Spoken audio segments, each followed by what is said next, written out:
আইসিটির আজকের ক্লাসে আমরা আইসিটির কনসেপ্ট এবং গ্লোবাল ভিলেজ সম্পর্কে আলোচনা করব। তো আসলে আইসিটির কনসেপ্ট বিষয়টা কি? আইসিটি আমরা জানি, আইসিটি মানে হচ্ছে ইনফরমেশন অ্যান্ড কমিউনিকেশন টেকনোলজি। অর্থাৎ এখানে ইনফরমেশন এবং কমিউনিকেশন দুইটা টেকনোলজি একসাথে করে আইসিটি বোঝানো হয়েছে। অর্থাৎ ইনফরমেশন টেকনোলজি এবং কমিউনিকেশন টেকনোলজি দুইটি টেকনোলজি এখানে ব্যবহার করা হবে। আহ, যদি আমরা এটাকে সংজ্ঞায়িত করতে চাই তাহলে এভাবে বলা যেতে পারে: আধুনিক প্রযুক্তিকে ব্যবহার করে তথ্যের আদান প্রদান ও যোগাযোগ ব্যবস্থাকে সহজ সরল দ্রুতগামী সাশ্রয়ী এবং আধুনিকায়ন করা। অর্থাৎ এখানে বেশ কিছু টার্ম আমরা যদি দেখি তাহলে দেখব একটি টার্ম হচ্ছে সহজ সরল, দ্রুতগামী, সাশ্রয়ী এবং আধুনিকায়ন। অর্থাৎ আমাদের যেই তথ্যের আদান প্রদানের ব্যবস্থা রয়েছে এবং কমিউনিকেশনের যেই ব্যবস্থা রয়েছে, এই দুইটি ব্যবস্থা কি আমরা আগের তুলনায় যখন আইসিটি ছিল না বা আইসিটির খুব প্রচার প্রসার কম ছিল, সেই তুলনায় আমরা এখনকার সময় যখন আইসিটি নিয়ে আমরা এত বেশি পড়াশোনা করছি, তখন আমরা আমাদের যে ইনফরমেশন টেকনোলজি অর্থাৎ তথ্যের আদান প্রদান এবং কমিউনিকেশন টেকনোলজি, এই দুইটি টেকনোলজিকে আমরা সহজ সরল করব, আগের তুলনায় দ্রুতগামী করব এবং সাশ্রয়ী করব, এবং সেই সাথে আধুনিকায়নের যেই ব্যাপারটি রয়েছে সেটিও আসবে। এবার আমরা চলে যাচ্ছি গ্লোবাল ভিলেজ সম্পর্কে। গ্লোবাল ভিলেজ আসলে কি? গ্লোবাল ভিলেজ হচ্ছে এমন একটি বিষয় যেখানে আসলে আমরা আগে একটু ব্যাকগ্রাউন্ডে যাই, জেনে নিই যে আসলে ভিলেজ বলতে কি বোঝাচ্ছে। ভিলেজ বলতে বোঝাচ্ছে গ্রাম অঞ্চলে আমাদের যাদের বাসাবাড়ি গ্রাম অঞ্চলে রয়েছে তারা জেনে থাকবো হয়তো, গ্রাম অঞ্চলের মানুষগুলোর জীবনধারা কীরকম হয়। গ্রাম অঞ্চলে প্রতিটি মানুষ একে অন্য সম্পর্কে পুঙ্খানুপুঙ্খভাবে খবর রাখে।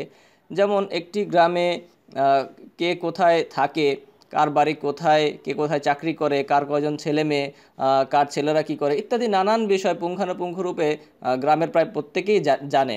এই জন্য গ্রামের কোনো একজন ব্যক্তি সম্পর্কে যদি অন্য কোনো ব্যক্তিকে জিজ্ঞেস করা হয় তাহলে সম্পূর্ণ তথ্যই জানা যাবে।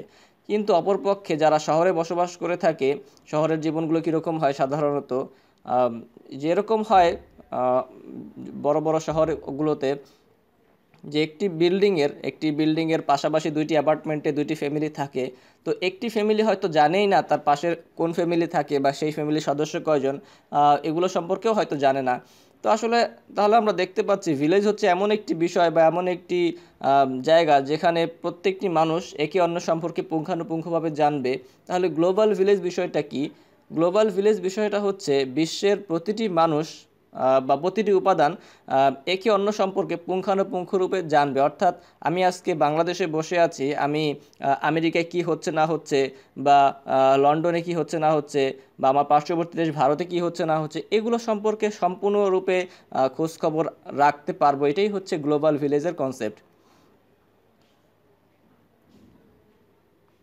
আচ্ছা, এবার আমরা চলে আসি গ্লোবাল ভিলেজ এই কনসেপ্টটি কে নিয়ে আসেন। গ্লোবাল ভিলেজ এই কনসেপ্টটি নিয়ে আসেন মার্শাল ম্যাকলুহান। উনি কানাডায় জন্মগ্রহণ করেন। 1911 সালে জন্মগ্রহণ করেন 21 জুলাই, এবং 1980 সালের 31শে ডিসেম্বর উনি মারা যান।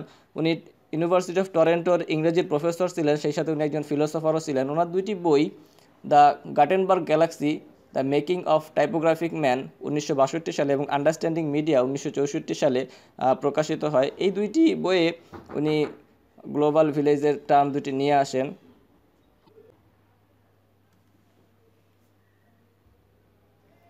এবার আমরা চলে যাচ্ছি গ্লোবাল ভিলেজ বা বিশ্বগ্রামের সুবিধা। বিশ্বগ্রামের অনেকগুলো সুবিধা রয়েছে, তার মধ্যে এখানে আমরা বেশ কিছু সম্পর্কে আলোচনা করেছি। তথ্যের আদান প্রদান ও যোগাযোগ ব্যবস্থা সহজ সরল হয়েছে, তথ্যের স্থানান্তর ও যোগাযোগ ব্যবস্থা দ্রুতগামী হয়েছে, সেই সাথে সাশ্রয়ী হয়েছে, এবং ব্যবসা বাণিজ্যের পরিসর বৃদ্ধি পেয়েছে। ঘরে বসে অনলাইনে কেনাকাটার সুবিধা পাওয়া যাচ্ছে, আউটসোর্সিংয়ের ক্ষেত্র তৈরি হয়েছে, বিভিন্ন বিশ্ববিদ্যালয়ে অধ্যয়ন করা সহজ হয়েছে, টেলিমেডিসিনের মাধ্যমে দক্ষ চিকিৎসকের পরামর্শ নেওয়া যাচ্ছে। বিশ্বগ্রামের কিছু অসুবিধাও রয়েছে। আমরা জানি সমস্ত জিনিসের সুবিধার সাথে সাথে কিছু অসুবিধাও থাকে। তো এর অসুবিধাগুলোর মধ্যে কিছু হচ্ছে: ইন্টারনেটের অবাধ ব্যবহারের ফলে অনৈতিক কাজ বৃদ্ধি পাচ্ছে, হ্যাকিংয়ের মাধ্যমে গুরুত্বপূর্ণ ও গোপনীয় তথ্য চুরি হচ্ছে, তথ্যে গোপনীয়তা নিয়ন্ত্রণ কষ্টসাধ্য হয়ে যাচ্ছে, এবং সাইবার আক্রমণ সংঘটিত হচ্ছে।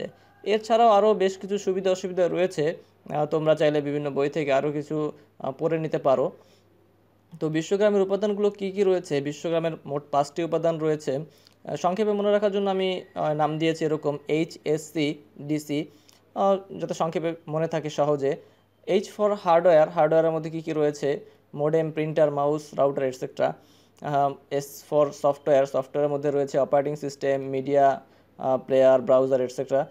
সি ফর কানেক্টিভিটি, কানেক্টিভিটির মধ্যে রয়েছে মোবাইল, কম্পিউটার এগুলো। ডি ফর ডাটা, ডাটার মধ্যে রয়েছে ডিজিট, ক্যারেক্টার, সাইন। এরপরে সি ফর ক্যাপাসিটি, ক্যাপাসিটির মধ্যে রয়েছে এরিয়া অফ ইন্টেন্সিটি। এগুলো নিয়ে আমরা পরবর্তীতে আরও বিস্তারিত কথা বলবো। তো আজকের এই লেকচার এই পর্যন্তই। তোমাদের লেকচার যদি ভালো লেগে থাকে তাহলে আমাদের ভিডিওটি লাইক করো, সেই সাথে যে কোনো ধরনের মতামত, কোনো কিছু যদি না বুঝে থাকো সেই বিষয়ে কমেন্ট করতে পারো, ইউটিউব চ্যানেলে কমেন্ট করতে পারো অথবা আমাদের ফেসবুক পেজে কমেন্ট করতে পারো। সেই সাথে আমি বলবো যে এই ভিডিওটি তোমরা তোমাদের বন্ধুদের মধ্যে শেয়ার করে সবাইকে জানার সুযোগ করে দাও।